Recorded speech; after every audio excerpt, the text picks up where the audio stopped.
కడప జిల్లా బద్వేలు నెల్లూరు రోడ్లోని HP petrol bunk ఆవరణంలో ప్రమాదవశాత్తు మంటలు చెలరేగాయి. అయితే సిబ్బంది స్పందించి మంటలను ఆర్పివేయడంతో పెను ప్రమాదం తప్పింది. బంకులోని ట్యాంకర్లోకి నీరు చేయడంతో పెట్రోల్లో నీరు కలిసింది. వాహనాలకు పెట్రోల్ పట్టే సమయంలో నీరు కూడా వస్తూ ఉండటంతో వాహనదారుల నుండి ఫిర్యాదులందాయి. దీంతో మరమ్మతులు చేపట్టే పనిలో భాగంగా ట్యాంకర్లోనికి దిగినటువంటి నీటిని హ్యాండ్ బోర్ ద్వారా తొలగించేందుకు చర్యలు తీసుకున్నారు. అలా తొలగించిన నీటిని పెట్రోల్ బంక్ పరిసరాలలోని డ్రైనేజీ కాలువలో పారబోస్తారు. ఈ సమయంలో గుర్తు తెలియని వ్యక్తులు గ్రహించిన సిగరెట్ వేయడంతో వెంటనే మంటలు చెలరేగాయి. మంటలు క్రమేపీ పెట్రోల్ బంకులోకి వ్యాపించడంతో వెంటనే అప్రమత్తమైన పెట్రోల్ బంక్ సిబ్బంది బంకు లోపలికి యంత్రాంగంతో మంటలను అదుపు చేస్తారు. మంటలు చెలరేగంతో చుట్టుపక్కల ఉన్న దుకాణదారులు పరుగులు తీస్తారు. మంటలు పూర్తిగా అదుపులోకి రావడంతో స్థానికులు ఊపిరి పీల్చుకున్నారు.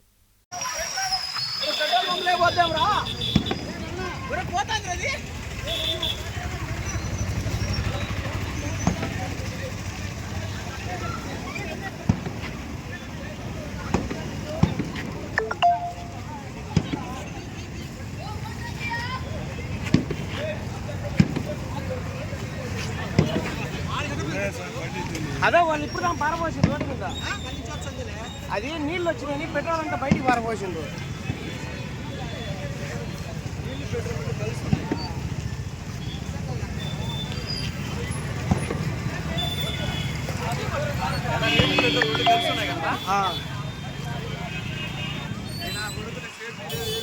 అంత పోచే మట్టి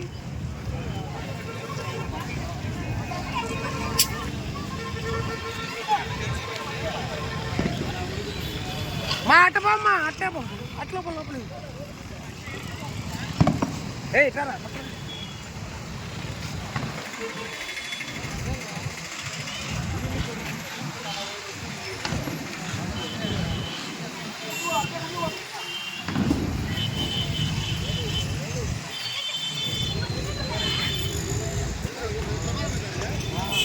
మేము ఇప్పుడు అడిగిపోయినాం. వాళ్ళు వచ్చి అడిగితే ఆ పిల్లలు నిర్లక్ష్యంగా చెప్పిండు మాకు.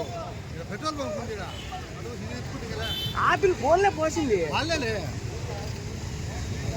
వాళ్ళ మేము వచ్చి అడిగిపోయినాం, నేను సుబ్బయ్యము.